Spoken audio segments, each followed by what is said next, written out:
नमस्कार दोस्तों। Hyper mind की तरफ से मैं आप लोगों का बहुत बहुत स्वागत करता हूं।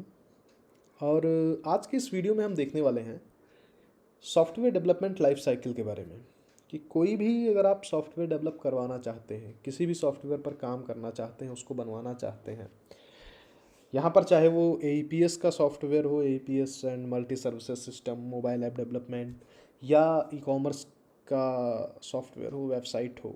यहाँ पर सॉफ्टवेयर का तात्पर्य आप किसी से भी लगा सकते हैं कि वो एक वेब एप्लीकेशन हो सकता है, वो एक वेबसाइट हो सकती है, वो एक सॉफ्टवेयर हो सकता है, वो एक मोबाइल ऐप हो सकता है। किसी चीज़ों को आप बात करें तो इन सभी प्रोस्पेक्ट की जितनी भी डेवलपमेंट लाइफ साइकिल होती है वो सब पर अप्लाई होती है। मीन्स अगर इन सबको अगर हम बाउंड करके चलें तो हमें ये समझ में आता है कि हम जो भी काम करने जा रहे हैं, चाहे एक वेबसाइट बनवाने जा रहे हों, चाहे एक मोबाइल एप्लीकेशन बनवाने जा रहे हों या वेब एप्लीकेशन बनवाने जा रहे हों, तो इन सबको हम कैटेगराइज करते हैं ना एक सॉफ्टवेयर को लेकर के। तो यहाँ पर हम जो टर्म यूज़ करेंगे, जो वर्ड यूज़ करेंगे ना, वो हर जगह पर सॉफ्टवेयर यूज़ करेंगे। तो आप उस सॉफ्टवेयर को मोबाइल ऐप से भी लिंक कर सकते हो, वेब ऐप से भी लिंक कर सकते हो और वेबसाइट से भी लिंक कर सकते हो।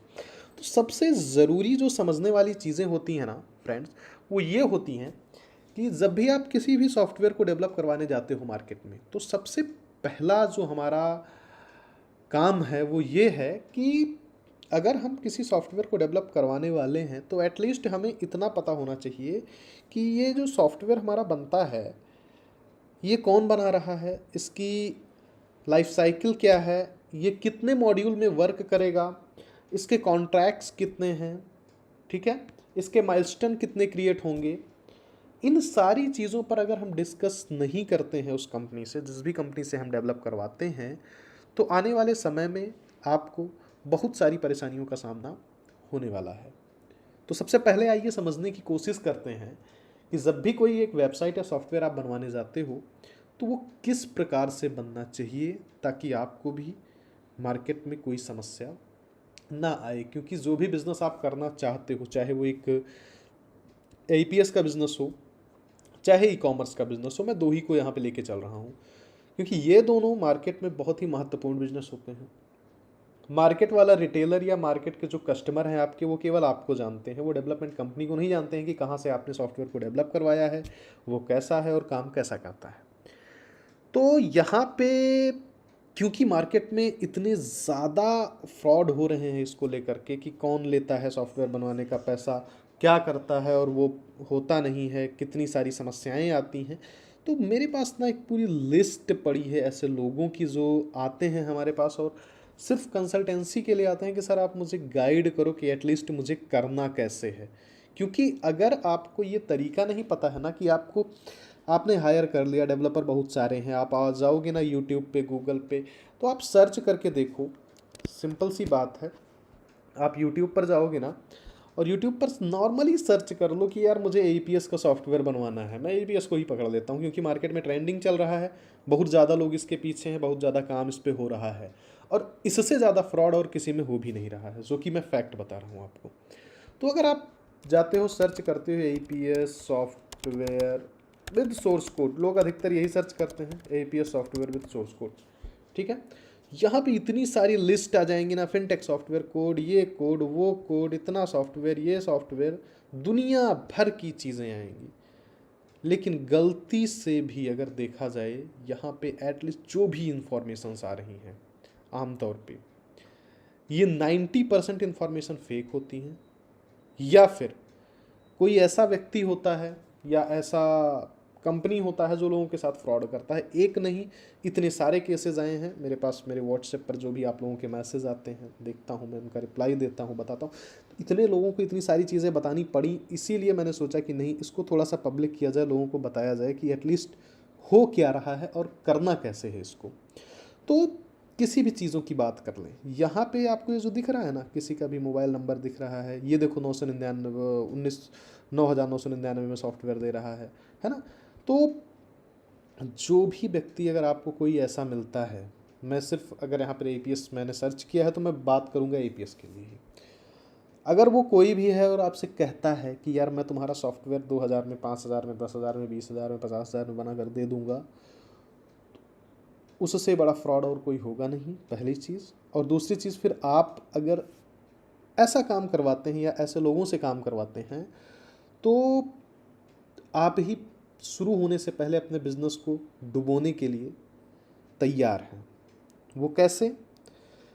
वो कुछ इस तरह से होता है कि देखो, आपने सर्च किया, सिंपल सी मैं एक बात बताता हूँ इन सब के पीछे का कॉन्सेप्ट क्या है। एक कॉन्सेप्ट को आप समझ लीजिए, फिर हम डिस्कस करते हैं कि बनवाना कैसे। पहले तो ये समझ लेते हैं कि जो ये सारे सॉफ्टवेयर बनते हैं ये कैसे बनते हैं, उसके बाद आपको कैसे बनवाना चाहिए। किसी से भी बनवाओ, किसी भी कंपनी के साथ डेवलप करवाओ, किसी ऑनेस्ट पर्सन या किसी अच्छी कंपनी के साथ डेवलप करवाओ, पहली चीज़। दूसरी चीज़, ये जो आपको 1,000 से लेकर के 10, 20, 50 हज़ार तक सॉफ्टवेयर मिल जाते हैं, ये क्या होते हैं बेसिकली, और ये क्यों हमें नहीं लेने चाहिए, हम आज इन्हीं पे डिस्कस करते हैं। सबसे पहला टॉपिक हमारा इसी का होगा, क्यों नहीं लेना चाहिए। ये एक अच्छी बात है, समझने वाली बात है।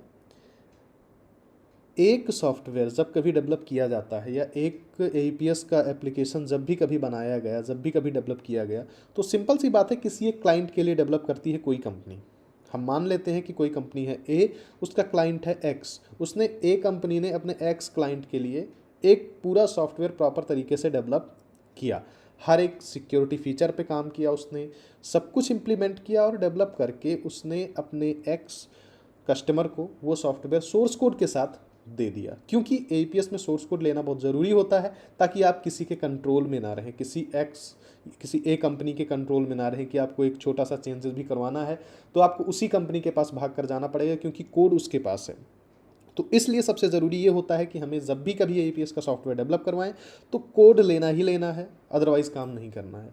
यदि आप कोड बिना लिए काम कर लेते हैं तो सिंपल सी बात यहाँ पर ये हो जाती है कि अगर आपको उस कंपनी के साथ रिलेशनशिप बहुत अच्छी बना के रखनी है, अगर आप उसका रिलेशन किसी भी तरीके से उसकी गलती से, आपकी गलती से ख़राब होता है, तो वो कोड उसके पास है, तो फिर आपका बिज़नेस जो है वो कहीं ना कहीं डाउन होगा ही होगा। तो पहले आपको ये तो कंफर्म कर ही लेना है, इस पर आपको एग्रीमेंट कर ही लेना है उसके साथ कि भाई मुझे कोड चाहिए ही चाहिए। तो ये तो एक छोटी सी बात हो गई कि चलो कोड लेना होता है, इतना समझने की बात है। तो किसी एक क्लाइंट ने अपना सॉफ्टवेयर किसी कंपनी से डेवलप करवाया और उसने कोड ले लिया। किसी कारणवश उसने ये सोचा कि यार चलो मेरा 2-2.5 लाख रुपए लगा है इसको डेवलप करवाने में। एक जेन्युइन सॉफ्टवेयर, मैं फैक्ट बताता हूँ आपको, अगर आप एक स्क्रैच से जेन्युइन सॉफ्टवेयर अपने लिए डेवलप करवाते हैं तो कॉस्टिंग 2 लाख से कम नहीं आएगी। मिनिमम कॉस्टिंग 2 लाख आनी है। वो क्यों आनी है हम आगे डिस्कस करेंगे, वो कैसे आएगी ये भी आपको बताएंगे। तो उसने सोचा, अब उसको क्योंकि किसी कारणवश हम ये समझ लेते हैं कि हो सकता है वो बिज़नेस ना करना चाहता हो, उसका माइंड चेंज हो गया, या वो कोई ऐसा व्यक्ति है जो अपनी सिक्योरिटी को लेकर के पूरी तरीके से तैयार नहीं है। तो उसने क्या सोचा कि चलो यार मेरा ये 2-2.5 लाख रुपए का डेवलप हुआ ही हुआ है, अब मैं क्या करता हूँ, वो आगे उस कोड को बेचने लग जाता है। यहीं पे सबसे बड़ी प्रॉब्लम स्टार्ट होती है। क्या होती है, उसने सोचा कि चलो मेरा 2-2.5 लाख रुपए लगा है, मैं इसको आगे किसी को दे देता हूँ तो मेरा अब अगर 1 लाख में ही उसने बेच दिया, 50,000 में ही बेच दिया, तो उसका 50,000 का तो प्रॉफिट हो गया ना। कोड तो उसके पास है ही, वो सोच रहा है चलो मैं आगे कोड देता रहूँ, आगे कोड देता रहूँ, आगे कोड देता रहूँ। तो आगे उसने दिया 50,000 में, मान लो जो 50,000 वाला लिया उसने उठाकर यूट्यूब पर एक वीडियो डाला, मेरे पास तो कोड है, ये है, वो है, मैं सब कुछ करके दूंगा। वो करता कराता कुछ नहीं, बस आपको वही कोड कॉपी पेस्ट करके उठाकर दे देगा। फिर तीसरा आदमी आया, उसने 50 में खरीदा है, उसको कोई 30,000 वाला कस्टमर मिल गया तो उसने उठाकर उसको दे दिया। 20,000 वाला मिला, उठाकर उसको दे दिया। 10,000 वाला मिला, उठाकर उसको दे दिया। ऐसे ऐसे कोड चलता चलता चलता चलता इसकी प्राइसिंग जो है एकदम जीरो लेवल पर आ जाती है। मतलब यहाँ तक कि लोग इस पर तैयार होते हैं कि चलो 3,000 दे दो, 2,000 दे दो, कोड ले जाओ। सिक्योरिटी एक ऐसी चीज़ होती है इसमें कि वही कोड एक हैकर के हाथ में भी होता है उस टाइम पर, और वही कोड आपके सर्वर पे चल भी रहा होता है, आप उससे पैसे भी कमा रहे होते हैं, और पता नहीं कितने रिटेलर्स का पैसा उस कोड पर रहता है, कितने रिटेलर्स का अमाउंट उस कोड से निकलता रहता है, ये आप ध्यान नहीं देते। वहाँ पे होता क्या है कि वही कोड एक हैकर के हाथ में भी है और आपके सर्वर पे भी है। जितनी चीज़ें उस कोड के अंदर लिखी गई हैं, जो भी डेटाबेस है उसका, उस डेटाबेस में जो भी टेबल्स हैं, जो भी फैक्टर्स हैं, जो भी फील्ड्स हैं, उसके क्या वैल्यू है, क्या अमाउंट, वो सारी चीज़ें उसको पता होती हैं, क्योंकि वही कोड सबके पास जा रहा है ना भाई। तो सारी चीज़ें उसको पता होती हैं कि यार यहाँ पे अटैक मारेंगे तो ये गिर जाएगी वेबसाइट, यहाँ पे इसकी कमी है, यहाँ पे ये है, यहाँ पे वो है, ठीक है। तो कम के चक्कर में एक बिज़नेस तो आपने स्टार्ट कर दिया कि चलो 3,000 में हमको कोड मिल जा रहा है, हम ले लिए और बिज़नेस हमने स्टार्ट कर दिया। लेकिन वहाँ पे सबसे बड़ी प्रॉब्लम क्या ये हो गई कि वही कोड एक गलत आदमी के भी हाथ में है। अब उसको जैसे पता चलता है कि चलो आपका ट्रांजैक्शन स्टार्ट हो गया, लाख 2 लाख 4 लाख पर डे का होने लगा, एक बार अटैक मारेगा, सब खत्म। बदनामी किसकी होगी? आपकी होगी, क्योंकि मार्केट में आप हो। कभी भी कॉपी पेस्ट कोड मत लीजिएगा अगर आप अपने बिज़नेस को लेकर के सीरियस हैं तो। बाकी आपकी मर्ज़ी है, आप जैसे चाहें वैसे बिज़नेस कर सकते हैं। अगर आपके पास इतना बजट नहीं है कि आप अपना एक अच्छा सा सॉफ्टवेयर डेवलप करवा सकें, तो मेरा रिकमेंडेशन यही है कि इस बिज़नेस में मत आइए, बिल्कुल मत आइए। क्योंकि लाइन लगी है ऐसे लोगों की जिनके साथ ये चीज़ें हो चुकी हैं जो मैं आपको इस वीडियो में बता रहा हूँ। प्रूफ चाहिए, आइए मेरे व्हाट्सएप पर, सब दिखाता हूँ आपको, ठीक है। नंबर भी दूंगा ऐसे लोगों की जो हमारे पास आए हैं अपनी समस्याओं को लेकर के। तो ये चीज़ें हैं थोड़ा सा। अब कैसे होना चाहिए डेवलपमेंट, हम इस पर भी बात कर लेते हैं थोड़ा सा, कि एक डेवलपमेंट को किस प्रकार से होना चाहिए, कैसे करना चाहिए। कोई भी अगर रेपुटेटेड कंपनी है तो उसका एक डेवलपमेंट लाइफ साइकिल होता है, और उस डेवलपमेंट लाइफ साइकिल के अंदर ही सॉफ्टवेयर को डेवलप करवाना चाहिए और करवाया जाता है। वो साइकिल कैसी होती है? वो कुछ ऐसी होती है कि जब भी आप किसी कंपनी के पास जाते हैं अपने सॉफ्टवेयर को डेवलप करवाने के लिए, तो उसका एक कस्टमर मैनेजमेंट का सॉफ्टवेयर होता ही होता है। हर एक कंपनी के पास उसका सॉफ्टवेयर होता है, क्योंकि अगर वो नहीं है तो आपके ट्रैकिंग, जैसा कि मैं आपको दिखा रहा हूँ यहाँ पर एक डेमो हमारा ओपन हुआ है, तो उसमें प्रोजेक्ट के बारे में इंफॉर्मेशन, क्लाइंट के बारे में इंफॉर्मेशन, उसका क्या काम कर रहे हैं उसकी इन्फॉर्मेशन, ये सारी चीज़ें होती हैं। तो कुछ चीज़ों पर यहाँ पर हमें ध्यान देना होता है। जैसे किसी भी आप हमारे पास एग्जांपल ले लेते हैं, मान लो आप हमारे पास डेवलप करवाने के लिए आते हैं, तो सिंपल सा हम आपको क्या देते हैं, एक ऐसा फॉर्म रहता है। आप हमारी वेबसाइट पर आते हैं, वेबसाइट के थ्रू मान लो आप join.hypermind.in पर आए। यहाँ पर आपको एक फॉर्म, जब भी कभी आप मेरे पास आएंगे या किसी के भी पास जाएंगे तो वो आपको एक लिंक देगा। अगर वो अच्छी कंपनी है तो वो आपको देगा कहीं ना कहीं आपके रजिस्ट्रेशन, क्योंकि अगर आपकी इन्फॉर्मेशन उसके पास नहीं है तो वो डेवलपमेंट कर ही नहीं पाएगा, वो आपको ट्रैकिंग कर ही नहीं पाएगा, वो आपको कुछ दे ही नहीं पाएगा इन्फॉर्मेशन, ना तो वो इनवाइस दे पाएगा, ना माइलस्टोन क्रिएट कर पाएगा, वो नहीं होगा। तो आम तौर पर ये फॉर्म अलग हो सकता है, लेकिन वो करवाएगा ज़रूर रजिस्ट्रेशन कहीं ना कहीं आपका अपने CRM के अंदर। तो कुछ इस तरीके से उसका फॉर्म रहेगा, वहाँ पर आप अपना नाम, पता, कंपनी का नाम, ईमेल आईडी, पासवर्ड बनाएंगे और साइन अप कर देंगे। तो आपकी डिटेल उस कंपनी के पास आ जाती है कि हाँ भाई इनकी ये रिक्वायरमेंट है। वो आपके पास कॉल करेंगे, समझेंगे आपकी बातों को कि क्या आपकी बेसिक रिक्वायरमेंट है, किस तरीके से आप काम करना चाहते हो, ठीक है। तो ये सारी चीज़ें रहती हैं। वहाँ पर आपकी इन्फॉर्मेशन आ गई तो आपका एक प्रोजेक्ट जो है वो क्रिएट किया जाता है, ठीक है। एक आपका प्रोजेक्ट क्रिएट किया जाता है, ठीक है। जैसे कि आप यहाँ पर आते हैं ना प्रोजेक्ट्स पे, ये मेरा है, अलग अलग कंपनी का अलग अलग सिस्टम होता है, सबका अपना तरीका होता है मैनेज करने का। मैं दिखा इसलिए रहा हूँ ताकि आपको कुछ चीज़ें समझ में आएँ कि ये बेसिकली होता कैसे। जैसे मेरे पास कोई है कहता है भाई मुझे APS सॉफ्टवेयर डेवलप करवाना है मोबाइल ऐप के साथ, तो हम उसका एक तुरंत प्रोजेक्ट क्रिएट करते हैं, ठीक है। उसका प्रोजेक्ट क्रिएट किया, उस प्रोजेक्ट को क्रिएट करने के बाद हम उसका टास्क क्रिएट करते हैं। सबसे पहला काम, प्रोजेक्ट क्रिएट हुआ, प्रोजेक्ट क्रिएट करने के बाद उसका टास्क लिस्ट हम बनाएंगे कि भाई हम आपके प्रोजेक्ट में कितना काम करने वाले हैं, उसका एक टास्क लिस्ट बनता है। फिर उस टास्क लिस्ट के आधार पर माइलस्टोन्स क्रिएट किए जाते हैं और उस माइलस्टोन्स पे ही आपसे पेमेंट कलेक्ट किया जाता है। ऐसा नहीं है कि आप किसी कंपनी के पास गए, उसने कहा कि भाई 2 लाख रुपए डेवलपमेंट फीस है, 1 लाख रुपए आप दे दो तो मैं काम स्टार्ट करूंगा, ऐसा करूंगा वैसा करूंगा। बिल्कुल मत करिएगा, फिर उससे आपको समस्याओं के अलावा बाकी कुछ देखने को नहीं मिलेगा। आप कहीं से भी सॉफ्टवेयर डेवलप करवाइए, उसका एडवांस के रूप में कोई भी पैसा आपको पे नहीं करना होता है, ठीक है। जो भी पैसा आप पे करिए वो एक मॉड्यूल वाइज पे करिए। जैसे कि मैं अगर एक सॉफ्टवेयर अपना दिखाता हूँ, ये मेरा सॉफ्टवेयर है मान लो, ठीक है। इसमें मैं अगर देखूँ तो एक मैनेजमेंट का मॉड्यूल है जिसमें कंपनी की प्रोफाइल्स दिखती है, स्कीम मैनेजर दिखते हैं, यूजर्स में हमारे वाइट लेबल के यूज़र, मास्टर डिस्ट्रीब्यूटर के यूज़र, डिस्ट्रीब्यूटर के यूज़र, रिटेलर के यूज़र, API पार्टनर के user, UPI merchant, UPI distributor, company staff. Users में हम इतने लोगों को मैनेज करते हैं। आप इसमें कम भी कर सकते हो, ज़्यादा भी कर सकते हो, एज़ पर योर रिक्वायरमेंट, ठीक है। तो ये एक हमारा यूजर्स का मॉड्यूल है, ठीक है। ये एक हमारा मैनेजमेंट का मॉड्यूल है। फिर ये मेन वैलेट है, तो ये मेन वैलेट का जो मॉड्यूल है इसके अंदर हमें पेंडिंग रिक्वेस्ट रिपोर्ट और ऑल रिपोर्ट इतनी चीज़ें दिखती हैं। ठीक है, इस मॉड्यूल को हमने बंद किया। फिर हमारा एपीएस का मॉड्यूल आता है, एपीएस वैलेट का। इसमें हमें पेंडिंग रिक्वेस्ट, एपीएस की जो रिक्वेस्ट आती है, फिर रिक्वेस्ट की रिपोर्ट पूरी दिखाई देती है। ठीक है, उसके बाद में हम मैनेज एजेंट पे जाते हैं। ये भी एक हमारा मैनेज एजेंट का मॉड्यूल है। इस मॉड्यूल के अंदर एपीएस की केवाईसी से रिलेटेड डॉक्यूमेंट्स, उसके एजेंट्स के लिस्ट, नेम की लिस्ट, उसके ऐसे बैंक अगर है, जिस भी बैंक से आप एपीआईज वगैरह लेते हैं उसकी लिस्ट और उसके एजेंट की लिस्ट, और आपके पैन कार्ड जो बन रहे हैं, अगर आप यूटीआई सर्विसेज भी लिए हैं या एनएसडीएल की लिए हैं तो उसका जो एजेंट हैं उनके बारे में इंफॉर्मेशन। तो ये एक हमारा मैनेज एजेंट का मॉड्यूल होता है। फिर आपका पासबुक का मॉड्यूल आया, उसके अंदर आपका एईपीएस के जो ट्रांजैक्शंस हैं, बिल पेमेंट के, मनी ट्रांसफ़र के, माइक्रो एटीएम के, रिचार्ज के, पैन कार्ड के, जो भी ट्रांजैक्शंस डिटेल है वो यहाँ पे आपको देखने को मिलती है। अगर आप इसमें नॉर्मली जाते हैं एईपीएस पे या किसी के पे भी क्लिक करते हैं तो उससे रिलेटेड इन्फॉर्मेशन यहाँ पर आपको डिस्प्ले की जाती है कि इतना आया, इतना गया, इतना प्रॉफिट हुआ, इतना लॉस हुआ, उसकी प्रॉपर रिपोर्ट आपके पास रहती है। देन आपका सेटअप का मॉड्यूल रहता है। इस सेटअप के मॉड्यूल के अंदर आपका एपीआई मैनेजर होते हैं, देन आपके जो है बैंक अकाउंट्स होते हैं, कंपनी प्रोफाइल होती है, ये सारी चीज़ें रहते हैं। ठीक है, और फिर आपका सेटिंग्स का मॉड्यूल होता है।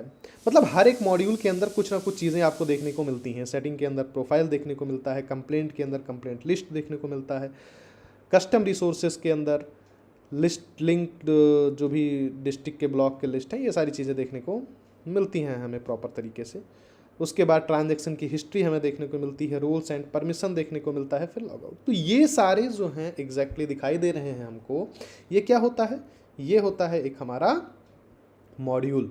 तो जब भी आप सॉफ्टवेयर को डेवलप करवाइए तो मॉड्यूल वाइज ही पेमेंट करिए। ऐसा नहीं है कि उसने आपसे बोला कि भाई मुझे इतना पैसा चाहिए तो मैं काम स्टार्ट करूंगा, इतना पैसा होगा तो ये काम, बिल्कुल नहीं। आप उनसे बोलिए सिंपल सा बात कि आप मेरा माइलस्टोन क्रिएट करो। माइलस्टोन ये होता है, माइलस्टोन ऐसी चीज़ होती है कि उसमें क्या है कि अगर आपने एक मैनेजमेंट का मॉड्यूल पूरा किया तो उसका, जब भी आप देखो सॉफ्टवेयर डेवलप करवाओ ना, तो उसको किसी ना किसी अपने डोमेन से लिंक करवा दो और अपने सर्वर से लिंक करवा दो। अब अगर वो कहता है कि नहीं मुझे डोमेन का पैसा चाहिए, सर्वर का पैसा चाहिए, तो सिंपली आप डोमेन कहीं से भी परचेज कर दो।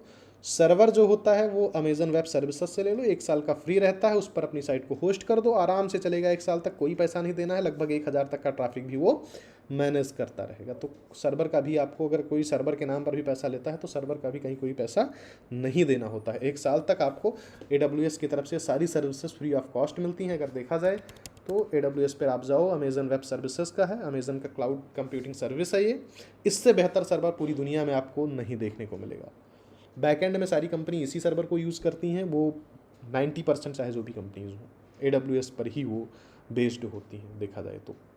वो यहाँ से आप एक अपना अकाउंट बना लोगे, उस अकाउंट पर अपनी साइट को होस्ट कर दोगे, वो आराम से 1 साल तक फ्री ऑफ कॉस्ट चलती रहेगी। तो किसी भी तरीके का सर्वर का पैसा, ये पैसा, वो पैसा, सब कुछ नहीं देना है। ये आपको AWS पर जाना है, वहाँ से फ्री ऑफ कॉस्ट आपको मिलेगा 1 साल के लिए। तो डेवलपमेंट के दौरान आप अपने प्रोजेक्ट को ऑनलाइन रखने के लिए बोलिए रिलेटेड कंपनी से, जहाँ से भी आप उसको डेवलप करवा रहे हैं। उसके बाद जितना मॉड्यूल उसमें कंप्लीट होता है, ऐसा नहीं है कि उसने एक बना बनाया सॉफ्टवेयर अपलोड कर दिया, उसमें आपको दिखा दिया कि ये भैया बना है, वो बना है, तो जाहिर सी बात है कॉपी पेस्ट ही दे रहा होता है। एक प्रॉपर एग्रीमेंट होता है इसका। ठीक है, जैसे आप यहाँ पर आओगे, जैसे मेरा कोई क्लाइंट है तो उसके साथ हमारा जो एग्रीमेंट होता है ना, वो कुछ इस तरीके से एग्रीमेंट होता है। जैसे आप ये सेल्स पे जाओ, यहाँ पे कॉन्ट्रैक्ट होते हैं। ठीक है, कॉन्ट्रैक्ट में इस बात का पूर्ण रूप से एक कॉन्ट्रैक्ट बनाया जाता है कि जो हम सॉफ्टवेयर आपके लिए डेवलप कर रहे हैं, बना रहे हैं, उसका कोड सिर्फ हम आपको देंगे। आपके अलावा यदि वो कोड किसी और के पास पाया जाता है, मेरे द्वारा डेवलप किया गया, तो आप हम पर लीगल एक्शन लेने के लिए स्वतंत्र होते हैं। ये सारी चीज़ें यहाँ पे कॉन्ट्रैक्ट एडिटर में डिफाइन की जाती हैं। ठीक है, पूरी चीज़ें यहाँ पर बनाई जाती हैं। फिर उस कॉन्ट्रैक्ट को हम लोग अपने क्लाइंट के साथ, खुद और मेरा क्लाइंट, हम दोनों लोग उसको साइन करते हैं, देन हम काम स्टार्ट करते हैं। कुछ इस तरीके से यही प्रोसीजर हर एक रेपुटेटेड कंपनी का होता है, चाहे वो जो भी हो। अगर वो सॉफ्टवेयर के क्षेत्र में काम कर रही है, डेवलपमेंट अच्छे से कर रही होती है, तो उसका जो प्रोसीजर होगा तो वो कुछ ऐसा ही होगा। ठीक है, फिर जब बात आती है कॉन्ट्रैक्ट की, कॉन्ट्रैक्ट हो गया तो आप इस चीज़ से आश्वस्त हो जाइए कि भाई जो आपको कोड मिल रहा है वो कोड मार्केट में कहीं और देखने को नहीं मिलेगा। सिंपल सी बात है। फिर आप कुछ इस तरीके से चाहें तो मॉड्यूल वाइज उसको क्रिएट करवा लीजिए, बनवा लीजिए, या यहाँ पे देखने को मिलेगा टास्क लिस्ट। फिर आप टास्क लिस्ट क्रिएट करवाइए। जब प्रोजेक्ट क्रिएट हो जाए, चीज़ें बन जाएं, तो टास्क लिस्ट हमारी बनाई जाती है। उस टास्क लिस्ट में हर एक चीज़ का प्रॉपर डेफिनेशन होता है कि हम क्या काम करने वाले हैं। जैसे यहाँ पर हमारा पहला काम स्टार्ट होगा इस प्रोजेक्ट का, APS portal service development integration. इसकी ड्यू डेट, स्टार्टिंग डेट रहेगी ये, ड्यू डेट, डेडलाइन रहेगा ये, कि भाई अगर 1 महीने कोई आदमी आपसे कहता है कि भाई मुझे इस सॉफ्टवेयर को बनाने में 1 महीने लगेंगे, ठीक है 1 महीने लगेगा, तो उस 1 महीने के एक एक दिन का आप पैसा उसको पेड कर रहे हैं, तो एक एक दिन का आप हिसाब भी लेने के लिए स्वतंत्र हैं कि भाई पहले दिन में मेरा क्या काम हुआ, वो कितना लाइव हुआ, और दूसरे दिन मेरा कहाँ से काम स्टार्ट हो रहा है और वो कितना आगे बढ़ रहा है। जैसे कि जब भी हम किसी का सॉफ्टवेयर बनाते हैं तो उसको प्रॉपर टास्क लिस्ट इस तरीके से दी जाती है हमारे द्वारा, ठीक है। उस टास्क लिस्ट में हमने जैसे पहला काम लिखा कि हम भैया APS पोर्टल बनाएंगे और सर्विस डेवलपमेंट एंड इंटीग्रेशन करेंगे। ये हम 30 तारीख से स्टार्ट करेंगे और अगले महीने के 5 तारीख को, यानी कि टोटल 5 दिन इसमें लगने वाले हैं, 5 तारीख को हम आपको दे देंगे। अब अगर ये काम हमने कंप्लीट किया तब इस काम का हम पैसा आपसे लेंगे, यानी इसका माइलस्टोन हम आपसे लेंगे कि भाई ये काम कंप्लीट हुआ। ये आप फिर चेक करो, होस्ट उसको करवा ही रहे हो AWS पर, वो फ्री है, आप वहाँ पर चेक करो, डिफाइन करो कि हाँ ये चीज़ें हुई हैं नहीं हुई, वो दिखेगा साफ साफ आपको कि हाँ ये हुआ है।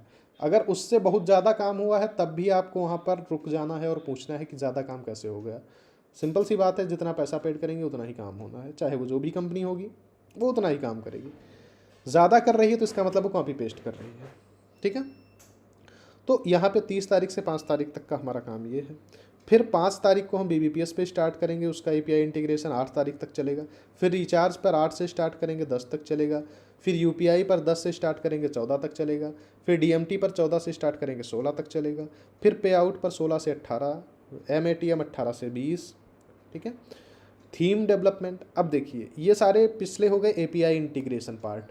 तो ऐसा नहीं है कि API जब हमारी इंटीग्रेट हो जाएगी उसके बाद वो काम, कुछ नहीं, ये सारे पैरेलल चलते हैं। जैसे अभी थीम डेवलपमेंट है तो API इंटीग्रेशन के साथ ही थीम डेवलपमेंट का भी काम चलता है। तो 30 तारीख से 8 तारीख तक हम एक नई थीम आपके लिए बनाएंगे।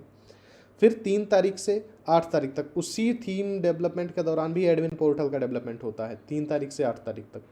फिर API फॉरवर्डिंग का जो पोर्टल रहेगा, API सर्विस फॉरवर्डिंग का, वो API इंटीग्रेशन के दौरान ही उसकी फॉरवर्डिंग भी की जाती है, तो उसके लिए कहीं अलग से टाइम नहीं लेना है। 30 तारीख से अगले महीने की 25 तारीख तक हमें API फॉरवर्डिंग पर भी काम कर लेना होता है, मीनवाइल जब हम प्रोजेक्ट पे काम कर रहे होते हैं तब।